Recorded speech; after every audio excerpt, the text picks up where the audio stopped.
think it's the University of California, where they've done a study of 1,000 people, and they found that people that regularly eat chocolates are actually slimmer. Now, I don't think this is saying that chocolate is some weight loss miracle. However, there are things in chocolates which actually speed up the metabolism, and also they actually reduces the appetite as well.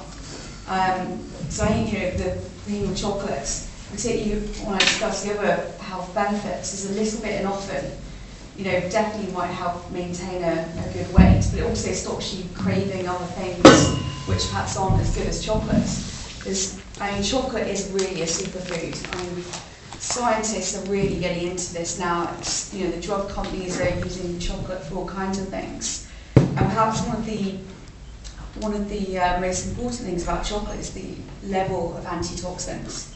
Now, with raw chocolate, the level of antitoxins is even higher still, because you're not destroying them with the heating and the roasting, which actually kills all the antitoxins. Apparently it's 10 times the amount of antitoxins in raw chocolate than there is in green tea. So that's just a phenomenal amount, because green tea is treated as like something as being really high in antitoxins. So you take raw chocolate, factor of 10, it's just amazing. And I think one thing that demonstrates how, in fact, powerful these antitoxins are, when you look at the longevity records of who's lived the longest on this planet. I don't know if you know this, I think it was in the email Claire sent around advertising the workshop. There's a woman who lived to 122 years old, a French woman. Her name was Jean-Marie Clement. She lived to 122 years of age. Now, she accredited a lot of her longevity to a few of her guilty habits, one of which was eating chocolate. And this woman liked her chocolate. She ate 1 kilo of chocolate per week. She also had a little bit of sherry on the side as well. And 2 cigarettes. And 2 cigarettes, yeah. But I think, given the high level of antitoxins and what we know that antitoxins do for us, they really help protect our cells and undo some of the damage that we get from pollution and just general day-to-day living. So rather trying to avoid things that are bad for us, actually increasing the level of antitoxin in our diet can have a big effect. Because certainly the 2 other longest living people on history on record also claim to have eaten a high amount of chocolate as well. So I think that's another reason to reach for the chocolate bars. Along with, not to mention, magnesium. Most of us are deficient in magnesium, particularly on Western diets, and it's the #1 deficient mineral apparently in our diets. Now, magnesium plays a lot of important roles in the body. It's very important for heart health, and normally when there are problems with the heart, magnesium is quite often found to be a deficient mineral.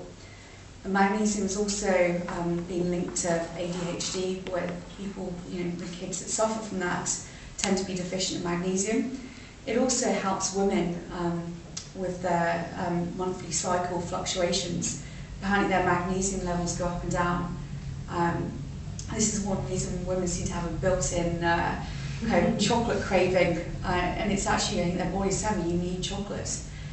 So your body's asking for something it needs.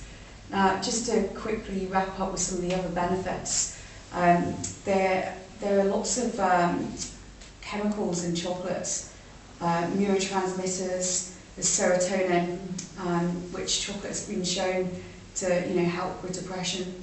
There's also anandamide, I'm trying to pronounce it correctly, which is the bliss chemical. And interestingly, there's the anandamide inhibitors.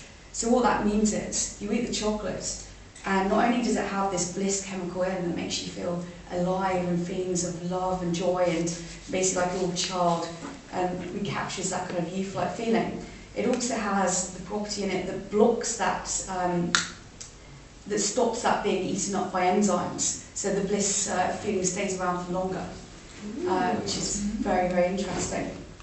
So, there's so much about chocolate, in terms of health benefits. You could go on for about a long time, but basically I think the overall message is it's really good for you. And I think as someone who's been interested in chocolate for a long time, I'd say my advice is to have a little and often, rather than kind of going crazy on the stuff. Because I've certainly done that. So when I first discovered raw chocolate, perhaps ate too much of it. And now, I think it's natural, you know, I had so much in my flat. I say, well, this woman lived a long time, she ate 1 kilo a week, I wasn't far off it. But now I eat a little bit of chocolate every day. I quite often put it in my smoothies. And, you know, I just incorporate it into my lifestyle. I've found since doing that, my desire to have, you know, other kind of naughty treats, like if you bring Krispy Kremes into the office, I'm not really interested in them. So, yeah, that's my message for today. You know, chocolate is good for you. Enjoy it. Have fun with it. Make it. Share it with your friends and family. And yeah, that's it to wrap up.